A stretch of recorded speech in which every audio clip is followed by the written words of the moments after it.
Hai, Nadia Lestari di sini. Thanks for clicking this video.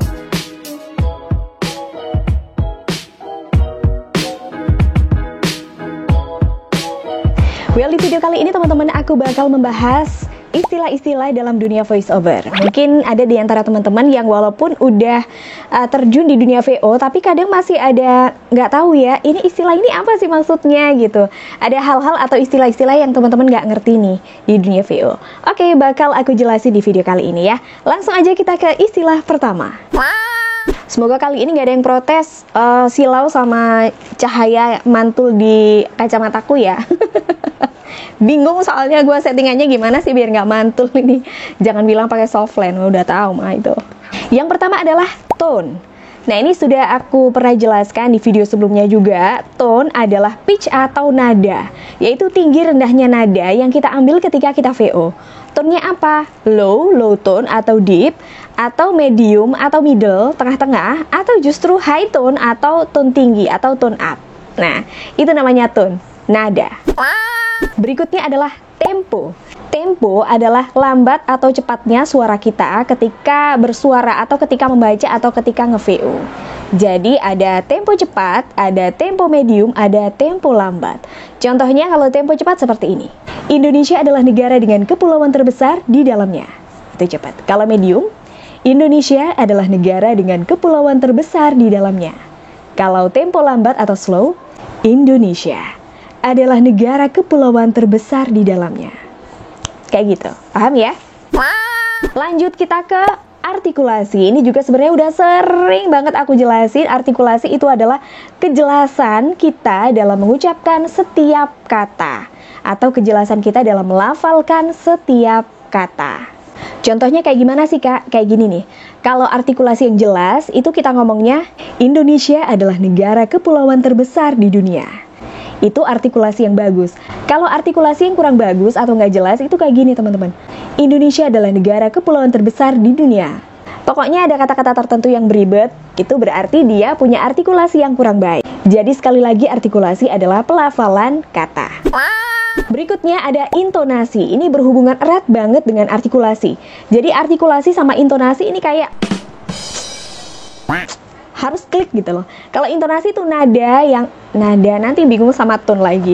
Nada yang dimaksud di sini adalah nada naik turun atau dinamika, teman-teman ya. Jadi bukan pitch, nada rendah, nada medium atau nada up atau naik gitu, enggak. Tapi ini naik turunnya nada ketika kita nge-VO. Contohnya gini. Indonesia adalah negara kepulauan terbesar di dunia. Nah, itu full dinamika, intonasinya naik turun. Ada intonasi mengayun juga. Indonesia adalah negara kepulauan terbesar di dunia. Kayak gitu-gitu. Ada kalau intonasinya flat tuh kayak gini, teman-teman.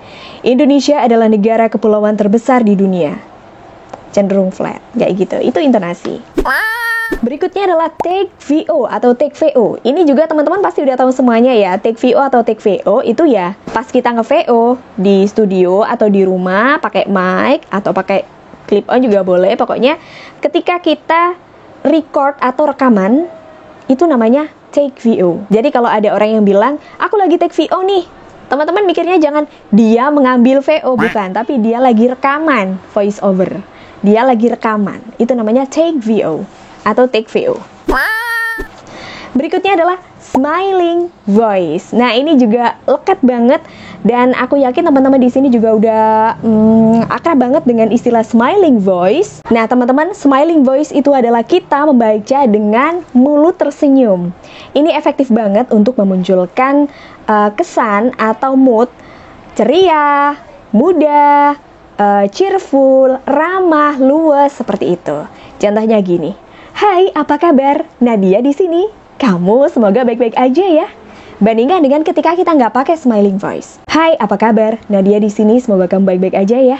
Kayak gitu kan biasa. Kalau kita pakai smiling voice, kita kedengeran lebih ceria, lebih luas, lebih ramah, lebih bersahabat. Hai, Nadia di sini. Apa kabar kamu? Semoga kamu baik-baik saja ya. Kayak gitu. Berikutnya, VO atau dubbing. Nah, ini juga lekat banget Pasti teman-teman yang sudah terjun di dunia VO udah akrab sama ini, tapi masih banyak yang salah. Karena dikira VO sama dubbing itu sama, padahal beda. Kalau VO itu kita sebagai narator ya. Jadi dalam sebuah video, kita bertindak sebagai narator yang membicarakan atau menarasikan sesuatu yang ada dalam video. Contohnya kayak gini. Eucalyptus adalah aplikasi rekamedik elektronik yang Meanwhile, dubbing adalah sama-sama sulih suaranya sih, sama kayak VO. Cuman bedanya kalau dubbing itu kita di situ bertindak seolah-olah kita adalah karakter atau tokoh dalam video itu. Contohnya dubbing kartun atau animasi atau anime atau dubbing si Unyil kayak gini. Itu kan kita harus menirukan gerak bibir dari tokohnya, dari karakternya. Nah, itu namanya dubbing. Nah, kau pantas mendapatkannya mengganggu mimpi. Berikutnya adalah speed reading. Kalau dari kata-katanya aja, speed adalah cepat, reading membaca. Jadi ini adalah membaca cepat, teman-teman. Speed reading ini fungsinya untuk melatih artikulasi kita. Karena biasanya voice over talent itu dituntut untuk bisa membaca dengan cepat dalam durasi waktu yang sangat singkat. Contohnya 15 detik, 30 detik. Biasanya untuk TVC ya, kayak gitu. Tapi dituntut artikulasinya tetap harus baik, harus jelas. Jadi nggak boleh salah, nggak boleh belibet. Nah, itu biasanya kita latihan speed reading, teman-teman. Kayak gini contohnya. Beberapa peneliti mengatakan geofagi hanya konsekuensi dari kondisi kekurangan. Berikutnya adalah cut. Ini juga istilah yang digunakan dalam VO TVC atau iklan TV, teman-teman. Jadi biasanya klien itu ada yang minta 2 cut ya, 3 cut ya. Itu cut itu maksudnya apa sih, Mbak? Cut kan potongan. Bukan potongan. Cut itu opsi atau option atau pilihan. Kalau aku bilang biasanya dulu di agensi itu alternatif. Berapa alternatif? Alternatif 1, alternatif 2 gitu. Jadi biasanya kita untuk VO TVC itu biasanya memberikan beberapa alternatif intonasi atau alternatif tone. Jadi misalnya nih ada opsi 1 pakai low tone, kemudian ada opsi 2 pakai medium tone, kemudian ada opsi 3 pakai high tone. Nah, itu namanya cut 1, cut 2, cut 3. Terserah sih namanya apa, tapi teman-teman perlu tahu aja kalau nanti ada project yang kliennya tuh bilang 3 cut ya Mbak, 5 cut ya Mbak. Oh, berarti itu adalah opsi atau pilihan atau alternatif. Kayak gitu ya.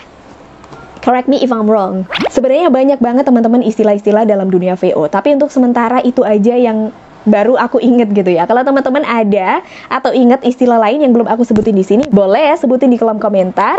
Terus nanti kalau aku inget lagi, boleh deh kita bikin part 2-nya. Selamat berpuasa ya teman-teman ya. Semoga masih kuat puasanya sampai hari terakhir nanti. Thanks for watching. I'll see you next time and bye.